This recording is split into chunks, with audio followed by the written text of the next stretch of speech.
A lot of dive from TT with the Rakan, the Ari, the Jarvan, the Ambessa. Xayah there has to kind of defend for herself a little bit. Yeah, Xayah is the odd one out. Up double the CS nearly of this poor Xayah. Pick up the dragon at least. Seeing some value right now. There is a Jarvan and a Rakan coming down the lane. Keep your eyes on that mini-map. Nycat going to burn the Ghost. Looking to threaten Hoya, but buffers through the CC with the public execution trapped under this turret, though. Dancing around well. The shield from the battle dance. Be knocked up. Will finally get the kill, but now can they get anyone back? Leave getting out from under the turret. Man, they kept that Ambessa alive for a little while, but just didn't have the damage. Sure, he's threatening the hook, not necessarily casting it, just threatening it. Hook on forwards. Aki will flag and drag out. Feather goes on in, force a flash out of leave, which would be something at the very least. Piercing arrow being threatened, goes across a couple. Make that 3 actually, as Aki was hit by the very tip of it. Smites away at least 1. Fight now continuing as they go on forward, and that's just a very deaf Feather. Oh, that's too deep, Aki. But he does keep that Varus pinned away for now. 1xN throws down the Feather Storm, can look to maybe pull some people back. That puts a lot of damage into now, gets some healing setup, trying to get the charm, but it's run out of damage. Aki may be looking for a good flag and drag here. He's got the vision to potentially work through. Flag and drag just shy on leave. We'll get it with the Martial Cadence auto. Nycat and Doing trying to get some value. Ignite comes on down. I think that's probably still a very dead Jarvan. So that is a lot of dead members for TT. Is it 4 overall? They got the 1 kill in the side lane earlier, so it'd be... Doesn't end in, 10 minutes or before that. Aki off the vision, puts down a control ward. They might have information that he's around here now because they just saw a ward in there. Do you know he's over that wall? Not sure. X-Flash being charged.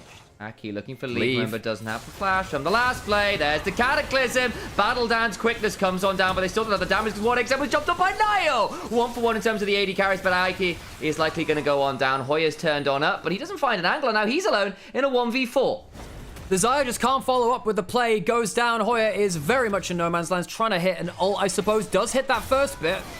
Feather's now coming on over. Actually might have escaped on that one. Good knock up from Feather. You know what? Not awful.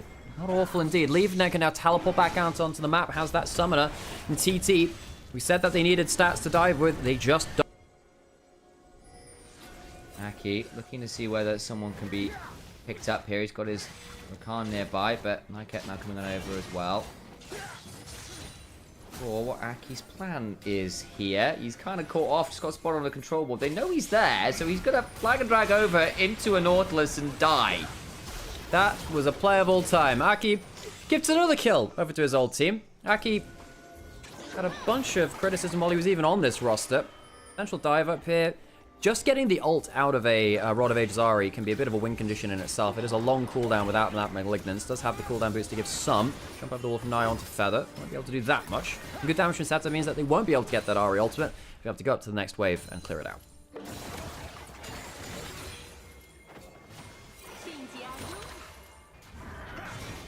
The red buff goes Nio. Don't really know whether we're going to see too much of a contest here. Taken by the smite. We'll look to try and back away. Hang on, Hoya's coming down through the mid lane, and they go with the quickness, trying to get some fire. The Chains of Corruption onto Feather means it's not that much easy to follow up, but the charm means a dead Shin's out. Leave now in danger as Hoya's looking to get up forwards. Flashes on down. Public execution. There's Varus. Nowhere to go. No CC remaining, and dies very easily. TT get a fight that they've been looking for. The Victor was not there at the play, who has most of the gold, really. With the 5-0-2, TT will pounce and potentially look to even take down the full turret here. They have the flag to give the extra attack speed to everyone involved, which will help them take it down. Plates go off. Can they stick around for the full turret? Nautilus teleports into the turret behind it. He won't be there in time to save the full turret, I don't think. I think they should stay here. They'll take it. TT, get that turret in mid lane. That's a big win. E stationary, and then you Q immediately afterwards, because it gives you a slightly quicker combo. Or is it, yeah. Oh, there's no flash on the Varus. I don't know what Leave is going to do here. We said the Varus could be a prime target this game.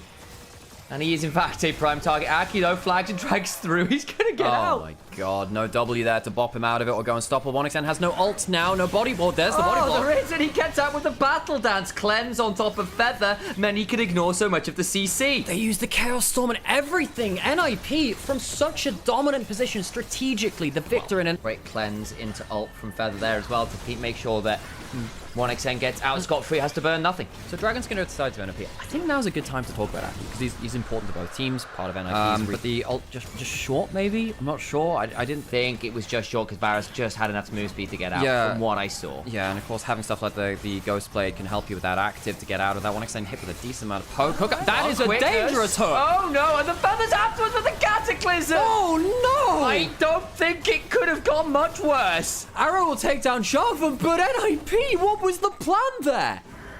Why would you go into turret like that? 1xn, he is the anti-dive AD carry. There is no reason to do that. They're trying to take the mid lane out of turret. They probably will, but there's no reason to give those 2 kills up. Well, they'll get the tier 1, but yeah, I mean, all the while, look who else is bottom. Has flash. That's the biggest cooldown you can get. That Satab may... You know what? I really don't like diving onto Varus as a sole player as Ari. Charm lands, but not going to do that much. Solo kill caught out a little bit. Public execution going to force a flash. They really didn't want to get stuck into that play. Might be a hook onto 1xn. Gets behind terrain in time. The scary thing when you're playing one of these backline carries against the Nautilus. When you're playing a squishy mid lane or a squishy AD carry, that's when you feel the fear of God when Nautilus walks at you. Hoya has walked up towards topside. This is not a great spot. He has no ultimate. He has flash, but he will not see the encroaching members. And try and get behind stuff. The wind becomes only just wide. Still going to try jumping on forwards. The hook just wide. Flash on forwards. Now Nightcat. Potentially in danger. The quickness, the grand entrance. 2 charms coming on back. Is it another one of those tower dives going on? Feather with a shield getting out to safety. Aki looking to come across the setup with the ult. Still rolling. Can look to Spirit Rush for more. No one dies, but the health bar's low. Doinby, though, hurts at this point, and Atakan can get started. Setup out of HP. No ultimates for solo laners. That should be a free Atakan TT. Nearly turned it around in topside, and then they realized, oh god, that's a lot of damage from the backline. Doinby and Lee both contributing to that. NIP managed to stand their ground, pick off Hoya, who didn't quite understand the danger he was in. It's a good objective for them. NIP come behind, but the Dragon started up, and TT a little bit late to this. Aki around, TP behind. That's the ultimate again. Satab doesn't. No Spirit Rush. It's the problem with this build. Just doesn't have that ultimate on so sure to cool down.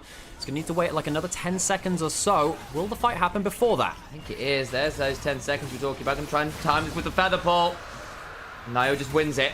Well, what's the plan? Hook misses. Aki potentially looking for an engaged. Dangerous angle for himself there. Forward in the mid lane and keeping TT away from their inner tower. Good body blocking by the rest of NIP while their AD carry gets that shove. Aki on a potential flank angle still. So is set up. So is Hoya looking to punish the back end of this. Yeah, Hoya. Oh, there's the Cataclysm. Quickness goes to the backside as well. But the exhauster knock up onto Hoya. He gets on to leave, trying to get some value. They've already lost Feather, and the Arcade Storm gets 2 for Doinby. Setup now in danger, knocked up and likely knocked down. Nio gets a hold of him. Ari is a dead Fox girl. 1xn on 20% HP can do no more in this fight. In case you missed the memo, which we talked about earlier, eventually TT were going to dunk onto a very fed... You know what? When I was arguably best mechanically at Ari was actually Season 6 Proto Belt Ari. Chat, I baited him into talking about it. I knew it. Oh, you know me too well. But honestly, it was my favorite champion to play because you could cancel your ult dash with the Proto Belt. It was so smooth. You can kind of get... That was back when you hit people with multiple missiles, it would get more damage. Well, teleport behind. We might have a big fight here, but I think teleports there are no splashes on the carries of TT. Yeah, makes it dicey. Setup has his speed turned up. Oh boy, that's a lot of damage onto Aki, who goes, owie. That's not my best name pun ever. No, it's not, Sam. But it still was a good attempt, unlike Aki's engaged there, sadly. Goes down, couldn't cast that Cataclysm, and without the Jarvan alive and in position, there's just so lacking threat. Baron's going to be started up. TT might find a fight in the pit. Maybe they can. It's really hard to get onto them without that Jarvan point-and-click Cataclysm, though. Yeah, trying to find an angle. You've got Hoya in a dream. 1xn looking to get some value. Backsteps the Interpol Strike Part 3 setup. Goes, get to the backside. Public execution. It's on to leave! Massive angle from Hoya. Fight now can contend as 1xn trading onto solo kill is very damn low. Feathers continue to pull. All the resist shredded. Hoya's still alive. 1xn still alive. Feather body blocking. Featherstorm comes on down. When is the next Feather pull available? Gets behind him, Desire with a wonderful flash. And so the storm means nothing. Set up a charge that runs out before he can use it. And they just don't have the damage. The charm comes on forwards and Doinby is low. And Hoya. Hang on. Actually, there might be an angle. He has flash. Flashes away from the first bit. Danger stations, using that wreckage of the turret to make sure he can survive. Baron is disengaged. TT lose 2. Regards. He doesn't have flash to follow the engage either. There's a ghost and a smite from Feather. Aki is on a wild old flank. Dragon is started. Aki to be there. Aki he's just gonna. He's way out of position. They know he's there. I think because of the fact the standard coming on down. Can he flash on in? He's gonna have to. Flash angle available. Looking to get it there. Doesn't get it. Mountain Soul secured. Cataclysm's down. Public execution to try and keep Setup and crew alive. Leave will go down. The Arcade Storm though is a rocket and a rolling. Check your weather reports. The Meteorological Society should not have tried to say that so quickly. We'll be looking at do-and-be storms with great interest. It's mellifluous. It's a defenestration. It's a hip. Brain. Solo kill. Traven Hoya. In fairness to Hoya, I think he's actually done a fairly decent job of being a threat on this Ambessa. They just can't kill someone without this Victor blowing them. Dreams. Till I found out there were other ways to score. Nightcat keeps getting that wrong as well. Has that ghost running.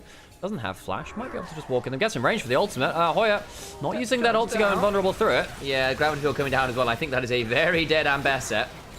Could have used that ultimate to go unstoppable. You can do that defensively. Gives you a charge of your passive as well to dash out. Wanted to save it, I suppose. And Hoya, I think he's actually had a decent game on the Ambassador. It's just not been coordinated enough from TT. They give way too many kills over to the Victor early.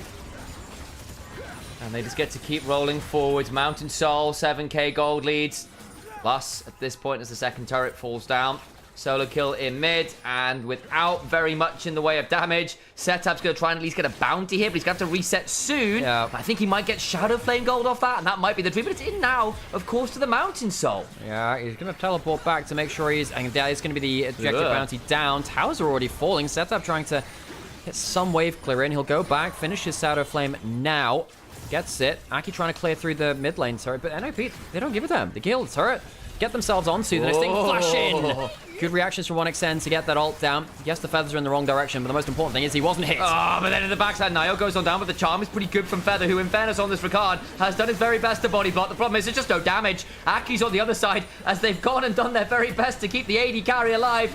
But what does it mean in the grand scheme of things? Especially when 1xN just hasn't been able to influence fights. We called out that Zyron said, well, it's off theme, but maybe 1xN is good enough at it.